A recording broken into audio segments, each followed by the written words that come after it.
Have you always wanted to get a tattoo but you don't understand anything that the artists are talking about in your online research? Stay tuned for tips and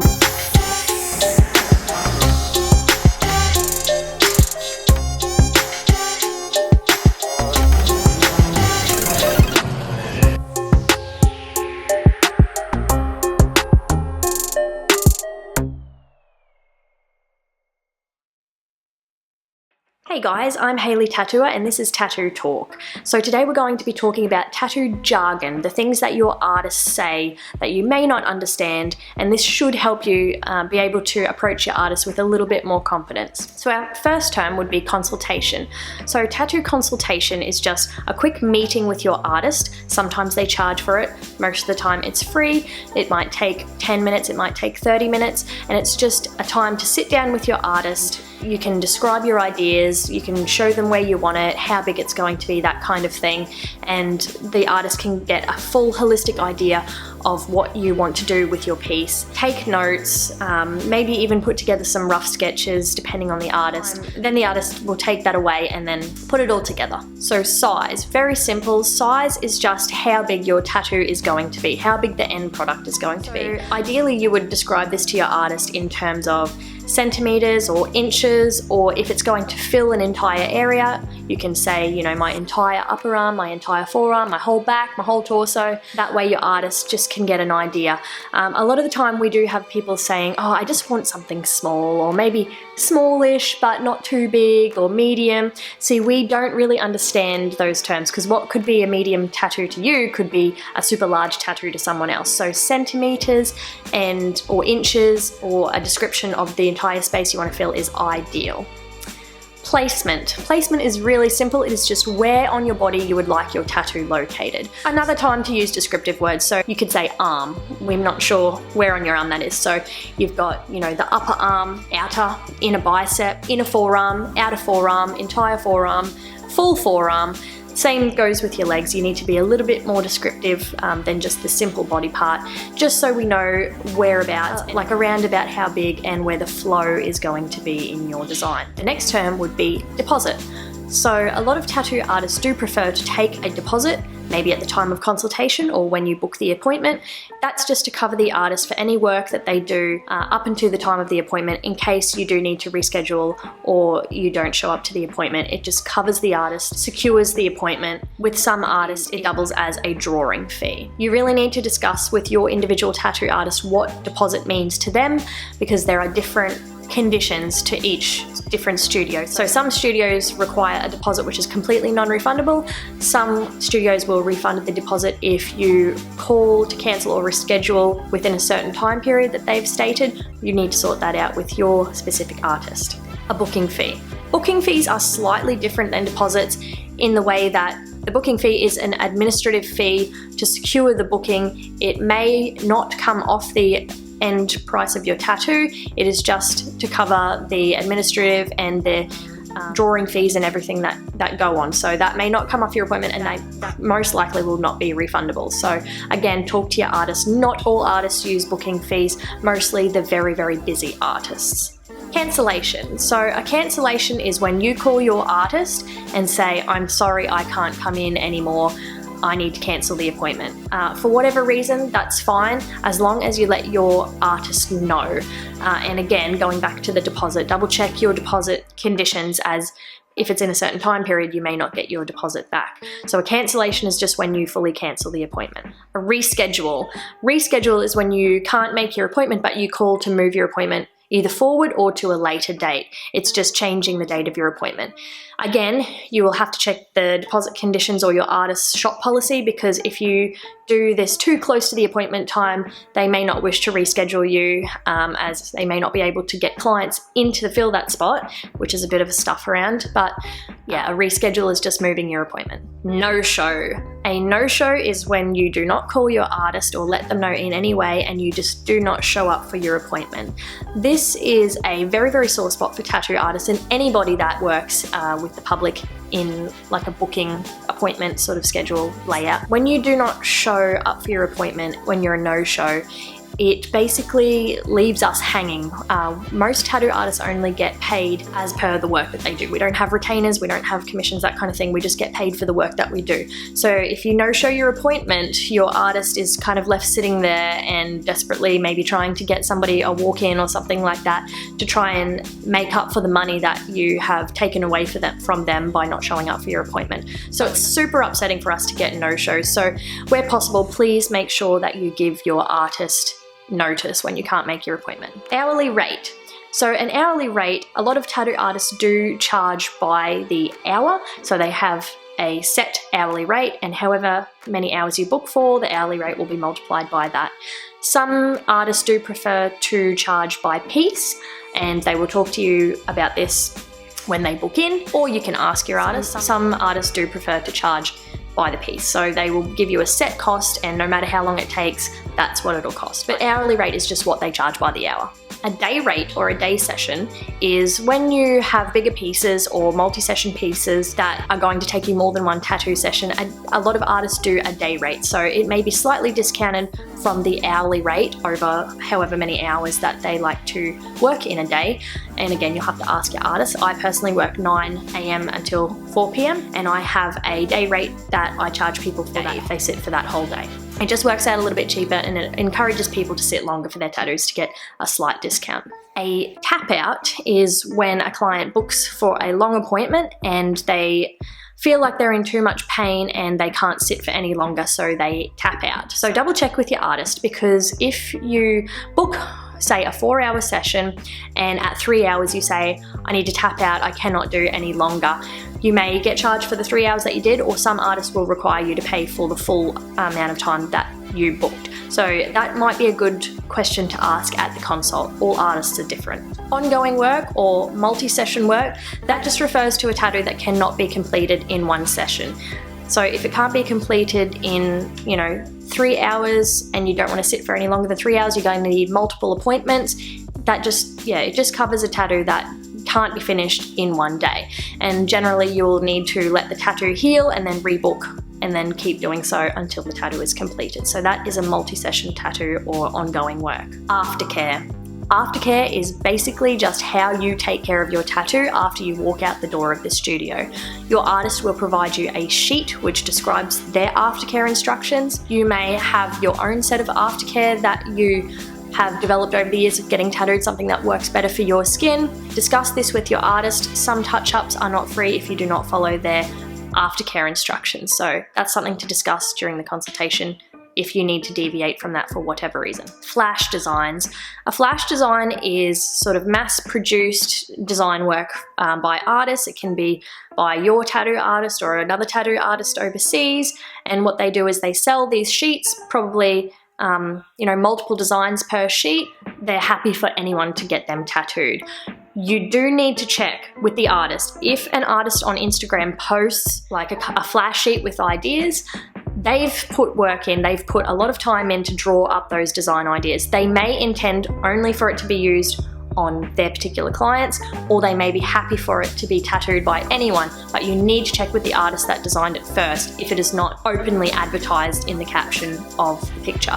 Some artists do like you to maybe purchase a print of that flash set just so that they're getting something out of the work that they put into those designs. So please check with those artists before you pinch designs off the internet. It may not be intended for flash, or it may be fine for anyone to use, but just check. Custom work. Custom tattoo designs are something that your artist or a graphic designer, but mostly your tattoo artist, has designed for you, custom. Nobody else has it. You're the only one that's got it. A lot of artists are custom only. They will only work on their own designs. So please don't feel offended if you take your design in and they say, I'm going to change it up, I'm going to make it into like a really nice tattoo, just to make sure that you've got something really unique. And that goes back to what I was just saying about flash designs as well. If you pinch somebody's custom design off the internet, it's kind of bad juju, because an artist has put in that work to customize an original tattoo for their client, and if you pinch it, not only is your tattoo unoriginal, but it is just in bad taste to take away work that was done for somebody else by somebody else. So now I'll just give you a really brief summary of what your artist might be talking about if they use specific style names. So if we want to talk about realism, that's anything that is based in realistic imagery, referenced from a photo or real life. When you look at it, it looks realistic. So there's varying levels of realism. A lot of people like to use the term hyper-realism, which is super, super, super realistic. There are some fantastic portrait artists out there that really can make a tattoo pop up off the skin. So you've got realism, hyper-realism. Those styles do not have like traditional tattoo line work. They are very, very realistic. Neo-traditional. So neo-traditional is more of your really modern tattoo style. It's got line work, it's got color, it's got black shading. So you can see some of the tattoos that are on me there. A lot of those are neo-traditional. So they're not traditional in the sense that they have a lot of color and a lot more detail in the designs. If you're really, really unsure, I'll do a longer video describing the styles, but just do a Google image search. Neo-traditional tattoo, you look at the styles and you'll be able to see that everything follows the same sort of pattern. All tattoo artists that do neo-traditional have their own little subcategories of styles, and they're branching out into many ones that I don't know the names of, but the best way to do it is to, if you're looking for a specific style of neo-traditional, go on Instagram, search through your tattoo artists, look at all of their work, and you'll be able to find different artists that do their own specific style. Traditional. A traditional tattoo is very rooted in the original American style tattooing from the earliest commercial tattoo artists. A lot of traditional artists use designs, or like either flash designs, they may do it exactly the same, they may alter it, but the hallmarks of traditional tattoo designs are bold lines, bold colors, a very limited spectrum of colors, and very simplistic, bold designs. Tribal. So tribal is a very broad spectrum term because it covers a lot of different styles of tattoos that are probably rooted very deeply in cultures around the world. So you may have your Polynesian tribal, which also has a lot of different subcategories, your Celtic tribal, which is a lot of knotwork and that kind of thing. So you do really need to research maybe a more specific adjective for the specific kind of tribal that you're looking for if you're getting tribal, just so your artist can know what to look for when they're looking for their references and send through some reference images, that kind of thing.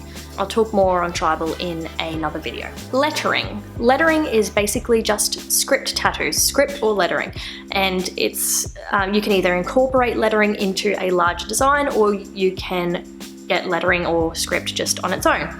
There's lots and lots of different fonts. You really, really need to research your fonts before you go and see your tattoo artist, because it's very difficult for us to try and understand what style of writing if you don't have any references. A lot of people do say cursive, or they get their cursive mixed up with Old English. So this is cursive, this is Old English. There's a bit of a difference.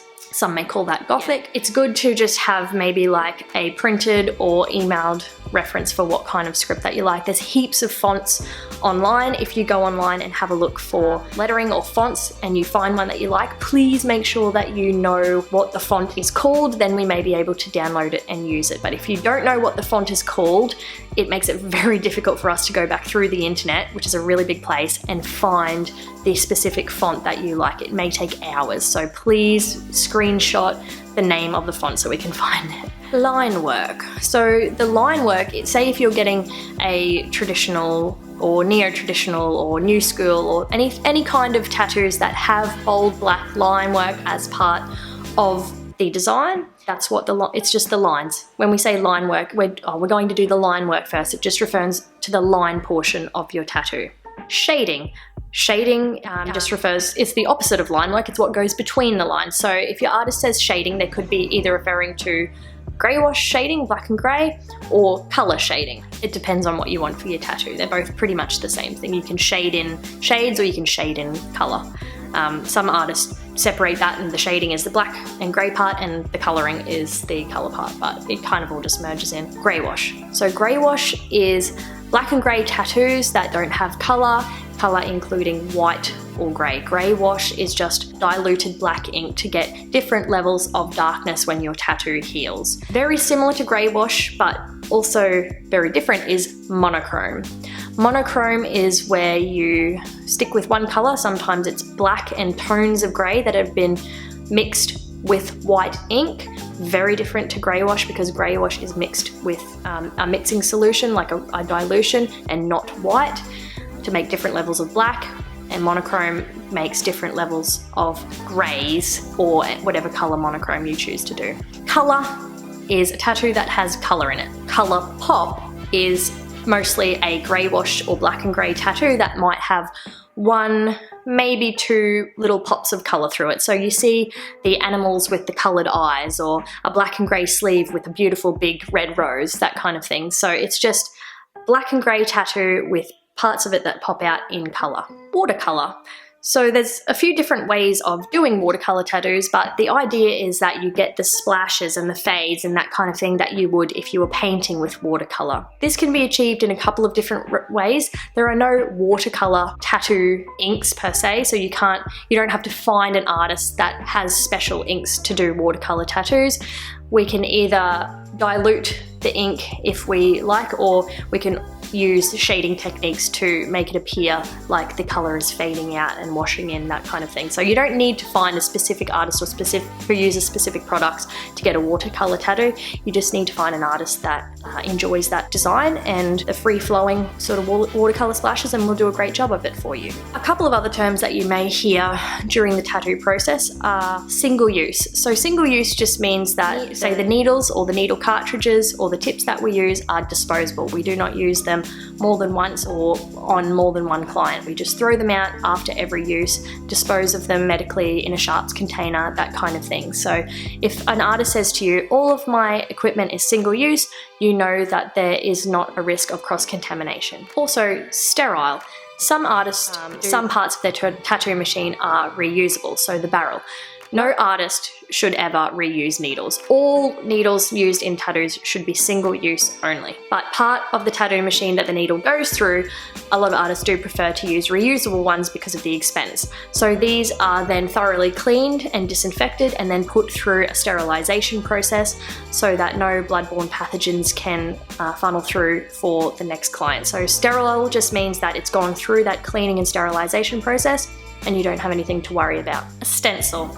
A stencil is the part of a tattoo. So if you've ever seen a tattoo being done, or you've seen a TV show, or maybe you don't know anything about tattoos. So the stencil is just the printout that gets put on your skin, applied to the skin using whatever method that the artist uses, and then you peel the paper off and it's there, ready to go, and we can just tattoo over it, making sure that all the proportions are right and it's all the right size and it's ready to go. So you will get to see the line work of your design on your skin before it's tattooed. Freehand. A lot of people have a misconception about what freehand means. Freehanding is one of two things: that the artist uses a single-use pen or a sterile pen and draws the design on your skin so that they can tattoo over it. Some artists, some brave artists, don't even do the design on first. They will just have their clients, they're very trusting clients, and just sit there and just tattoo without any kind of stencil or design on the skin.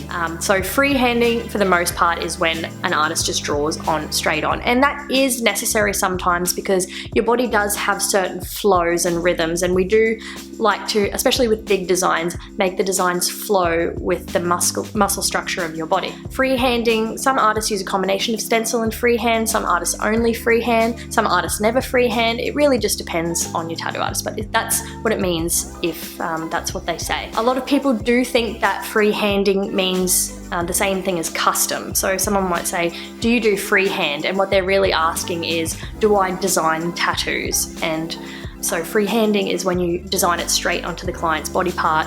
Custom design is when you design it from scratch on paper for the client. So common misconception there. Some terms that I've already covered in other videos. So that is touch-up, rework, and second pass. So I've already done a video on that. I'll pop a link up here, but that's basically it. If you have any other terms that you're unsure about, please let me know in the comments and I will get back to you. Also follow me at hayleetattooer on Instagram to see some of my work, and please don't forget to like and subscribe. Thank you.